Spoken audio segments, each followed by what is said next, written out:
बिस्मिल्लाहिर्रहमानिर्रहीम। अस्सलामुअलैकुम my dear students, कैसे हैं आप? उम्मीद करता हूँ आप खैरियत से होंगे। तो इंशाल्लाह तीसरे चैप्टर का आज हमने जो टॉपिक पढ़ना है वो क्लासिफिकेशन एम्स एंड प्रिंसिपल्स। कि मैंने आपको इम्पोर्टेंस ऑफ बायोडाइवर्सिटी बताया था कि बायोडाइवर्सिटी जो है वो उसकी इम्पोर्टेंस क्या है। ये बायोडाइवर्सिटी है जो हमें फूड प्रोवाइड करती है, हमें ड्रग्स प्रोवाइड करती है, मेडिसिन जिससे हम हासिल करते हैं।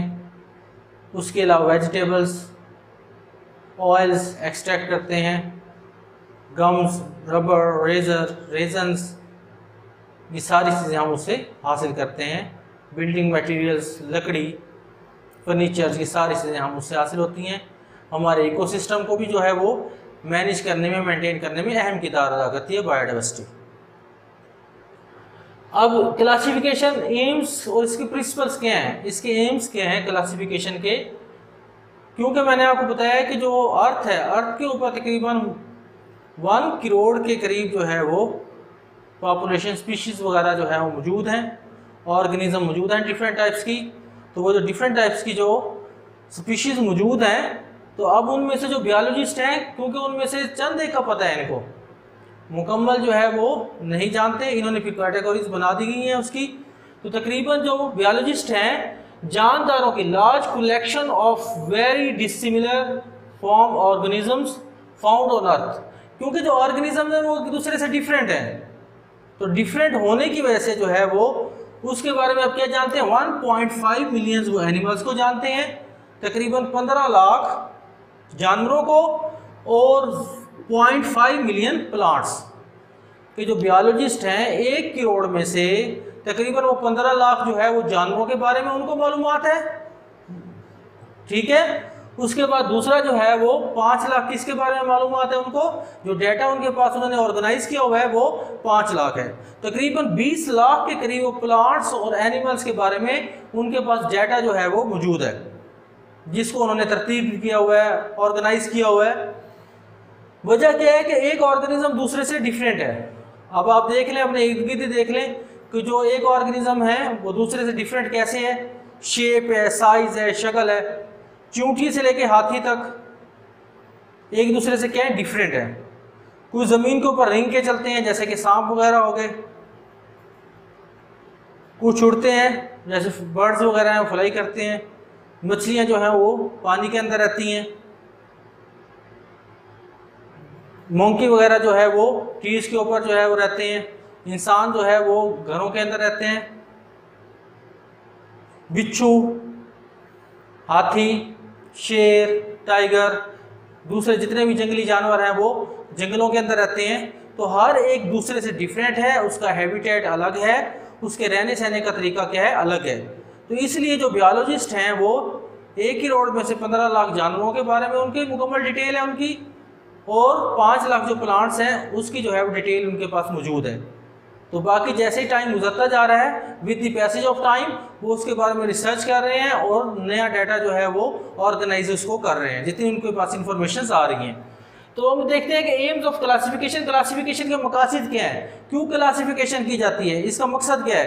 तो to determine the similarities and difference, to determine the similarities and difference among organisms so that they can be studied easily, ताकि जानदारों के दरमियान फाइंड टू डिटरमाइन, डिटरमाइन का मतलब होता है मालूम करना, सिमिलैरिटीज, सिमिलैरिटीज का मतलब क्या है, एक जैसे मुशाबते, एंड डिफरेंसेस मुख्तलिफ, क्योंकि जानदार आपस में एक जैसे भी होते हैं और मुख्तलिफ भी होते हैं। जैसे बर्ड्स हैं वो एक ही जैसे तकरीबन होते हैं, ठीक है। इस तरह जो एनिमल्स हैं उसके वो बर्ड से क्या होते हैं, इंसेक्ट से डिफरेंट होते हैं। तो सिमिलैरिटीज और डिफरेंस जो ऑर्गेनिजम्स के अंदर मौजूद है उसके दरमियान जो है मुशाबते और इख्तलाफात का मुताला करना, ताकि उनको आसानी के साथ स्टडी किया जा सके, उनकी जो है वो कैटेगरीज बनाई जा सकें। अब ये जो सारा है ये इसका पहला मकसद हो गया एम्स ऑफ क्लासिफिकेशन का। इसका दूसरा जो है वो मकसद क्या है, to find the evolutionary history among organisms, के जो जानदारों के दरमियान इर्तिकाई रिश्ते को तलाश करना, एवोल्यूशनरी हिस्ट्री को फाइंड करना। अब एवोल्यूशनरी हिस्ट्री क्या होती है कि कब जो है वो जानदार मार्ज़ वजूद में आए, कब उन्होंने जो है वो वकूफ़ पज़ीर हुए। तो अब आप देखें कि जो सबसे पहले मैंने आपको बताया कि एम्स ऑफ क्लासिफिकेशन 2 हो गए, to determine the similarities and difference among organism so that they can be studied easily. Number 2 to find the evolutionary history of organisms. तो एवोल्यूशनरी हिस्ट्री जो है ऑर्गेनिज्म के दरमियान इर्तिकाई रिश्ते को तलाश करना। तो ये जो है हमारा एम्स ऑफ क्लासिफिकेशन है। अच्छा, इसके अंदर एक डेफिनेशन आती है टेक्सोनोमी की। किसकी डेफिनेशन आती है? टेक्सोनोमी। टेक्सोनोमी क्या है कि क्लासिफिकेशन करना ऑर्गेनिजम्स की, इनको ग्रुप्स और सब्स ग्रुप्स के अंदर डिवाइड करना। सबसे पहले फिर ग्रुप्स, फिर उसके बाद उसको सब्स ग्रुप्स। तो ग्रुप और सब ग्रुप्स के अंदर जो है वो डिवाइड करना ऑर्गेनिजम्स को, वो टेक्सोनॉमी कहलाता है। एक छोटी सी डेफिनेशन दी हुई है सिस्टमैटिक्स की। किसकी डेफिनेशन दी हुई है? सिस्टमैटिक्स। सिस्टमैटिक्स इसका भी मतलब to trace the evolutionary history, to trace the evolutionary history again organisms. Trace का मतलब क्या है? सुराग लगाना। एवोल्यूशनरी हिस्ट्री, जानदारों की जो इर्तिकाई तारीख है उसके बारे में पता चलाना। ये बायोलॉजी की किस ब्रांच के शामिल है? Systematics. To trace the evolutionary history of organism, जो ऑर्गेनिजम्स है उनकी एवोल्यूशनरी हिस्ट्री, इर्तिकाई जो तारीख है उसके बारे में पता चलाना सिस्टमैटिक्स कहलाता है। अब हमने पढ़ना है बेसिक्स ऑफ क्लासिफिकेशन। क्लासिफिकेशन की जो बुनियाद है वो क्या है?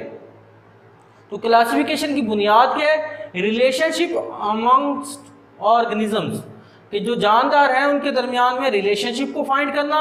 And such relationship is got through similarities in characteristics, क्योंकि जानदार एक दूसरे से क्या होते हैं? सिमिलर भी होते हैं, एक जैसे भी होते हैं। जैसे गधा देख लें, हॉर्स है, डोंकी है, ज़ेब्रा है, इस तरीके से ये क्या है? सिमिलर है। तो इनकी सिमिलरिटीज़ की बुनियाद पर, इनके कैरेक्टरिस्टिक्स की वजह से, जैसे सेम कैरेक्टरिस्टिक्स हैं इनके, तो उस वजह से भी जो है इनके दरमियान एवोल्यूशनरी हिस्ट्री को फाइंड किया जाता है। These similarities suggest that, ये जो similarities हैं इनसे पता चलता है all organisms are related to one another, कि जो तमाम organisms हैं वो कुछ पॉइंट्स पर उनकी एवोल्यूशनरी हिस्ट्री एक है, उनकी इर्तिकाई तारीख क्या है? एक है, कुछ पॉइंट्स पर। जैसे मैंने आपको बताया है, गधा है, घोड़ा है, ज़ेब्रा है, ये क्या इनके अंदर सिमिलरिटीज पाई जाती हैं, तो इनकी जो एवोल्यूशनरी हिस्ट्री होगी सम पॉइंट्स पर वो सेम होगी। इसी तरीके से जैसे बर्ड्स हैं, पिजन और स्पैरो देख लें आप, कबूतर और चिड़िया, इनकी जो एवोल्यूशनरी हिस्ट्री है वो सेम होगी। क्यों? कि इनकी जो सिमिलरिटीज हैं वो सेम है। इसी तरीके से जो बर्ड्स हैं, मैंने आपको बताया है कि पिजन और स्पैरो, इनकी एवोल्यूशनरी हिस्ट्री सेम होगी, लेकिन जो इंसेक्ट्स हैं वो क्या होंगे? इससे डिफरेंट होंगे। तो आज हमने जो ये टॉपिक पढ़ा है क्लासिफिकेशन एम्स एंड प्रिंसिपल्स, तो इसके अंदर हमने ये चीज़ डिटरमाइन की है कि जो बायोलॉजिस्ट हैं वो पूरी ज़मीन के ऊपर मौजूद तमाम जानदारों में से 1/3 के बारे में उनको मालूमात है। यानी कि अगर 1 करोड़ है तो 20 लाख के करीब वो जानते हैं, 15 लाख पौधों जानवरों को, और 5 लाख जो है वो पौधों के बारे में उनको इल्म है। तो इसके एम्स हमने पढ़े हैं, एम्स ऑफ क्लासिफिकेशन और बेसिक्स ऑफ क्लासिफिकेशन के किस तरीके से उनकी बेसिक्स का जो है वो क्लासिफिकेशन करने का मकसद है। तो होपफुली आप इस जो टॉपिक है इसको अंडरस्टैंड कर गए होंगे। तो कल इंशाल्लाह नेक्स्ट टॉपिक के साथ जो है वो पेश होंगे। तो अस्सलाम वालेकुम वरहमतुल्लाहि वबरकातुहू। फी अमान।